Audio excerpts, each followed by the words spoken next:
Bien le bonjour et une fois de plus que la paix du Seigneur soit avec vous, bénédiction de vos ancêtres et surtout que tout ce que vous faites dans la vie marche. Alors, nous venons une fois de plus vous répondre parce que vous avez été nombreux à nous poser la même question qui est revenue en boucle quand on a déjà de cela 6 mois et vous nous avez posé la question de savoir, Madame Christiane, Miss Brick 237, comment est-ce que vous faites avec tout ce que vous avez comme appareillage? Et dans appareillage, comprenons ici les types de poses que vous utilisez dans la construction de la maçonnerie, des petits éléments. Alors, je voudrais tout d'abord vous préciser, n'est-ce pas, que ici, vous avez 3 types de poses, généralement, qui sont utilisées. Parmi lesquelles, vous avez, n'est-ce pas, la pose en paneras, vous avez également la pose en boutis et vous avez la pose en carreau. Maintenant, celle que nous avons l'habitude d'utiliser, nous la verrons certainement à la fin ou alors à la fin de la vidéo de présentation. Vous et moi, nous verrons, n'est-ce pas, quel est le type de pose et ou alors en commentaire, vous nous direz ce qu'il en est. Alors, je commence par ici. Alors, lorsqu'on parle, n'est-ce pas, de pose en boutis, il faut savoir que c'est la présentation visuelle de la partie la plus petite du bloc qu'on a présenté. Donc, voici un bloc que nous avons ici. Alors, ça, c'est la grande partie du bloc. Ça, c'est la petite partie. Lorsqu'on parle, n'est-ce pas, de la pose en boutis, ça veut dire que derrière la présentation de la pose, c'est cette partie-ci qui a été le plus visible. Et ici, on a fait des représentations, n'est-ce pas, de figures pour que vous voyez. Voici une pose en boutis. Vous voyez, donc c'est la partie la plus petite du bloc qui est posée. Donc on l'utilise généralement dans la pose des voûtes, dans pratiquement la construction des fours et beaucoup d'autres éléments alors. Alors revenons maintenant sur la pose, n'est-ce pas, en paneras. C'est tout simplement la présentation de la plus grande partie du bloc, comme on le voit, à la seule différence que les blocs sont posés sur les éléments ou l'appui qu'ils ont sur le premier bloc, mais ne prennent pas l'axe central du bloc. Et on l'utilise la plupart du temps pour des blocs pleins. Et on avait parlé des genres de blocs. Je vous ai parlé des blocs alvéolés.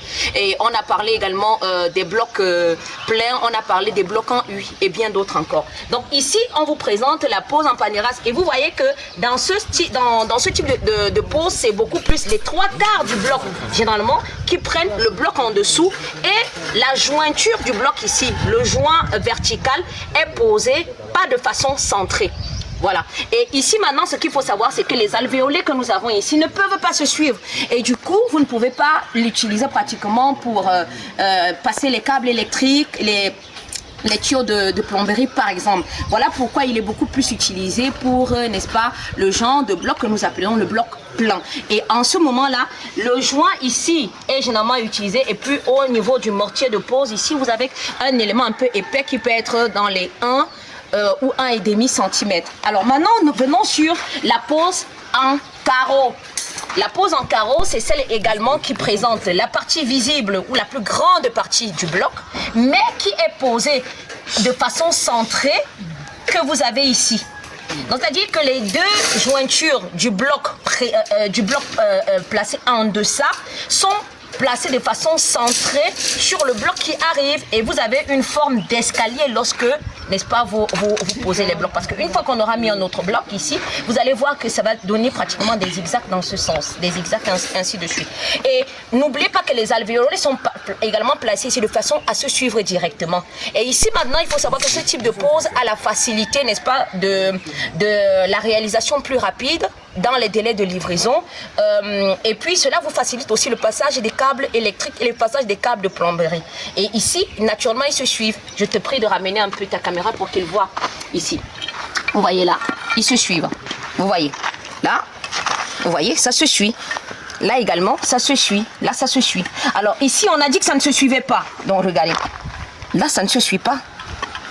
Là également, ça ne se suit pas. Ça ne se suit pas. Voilà.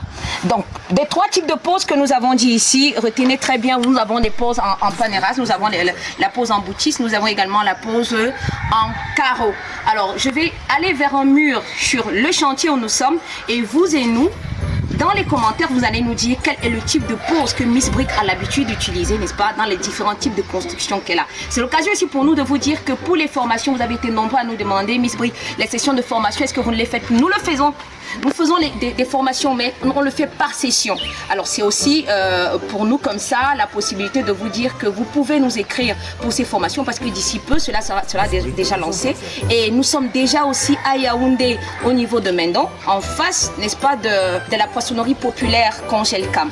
Donc vous connaissez le numéro, c'est le 677 19 55 87. Vous sautez tout simplement Miss Bricadoun House Construction. On se fera le plaisir d'être chez vous. Alors pour la nouvelle année qui arrive par anticipation, nous vous souhaitons déjà bonne fête et nouvelle année. Que le Seigneur vous accorde santé, prospérité, paix, amour et plein de choses encore. Qu'il bénisse le travail de vos mains comme il bénit pour nous et surtout qu'il fasse tellement de belles choses. Que la nouvelle année soit pour vous une année de bénédiction, une année de grâce en tout genre.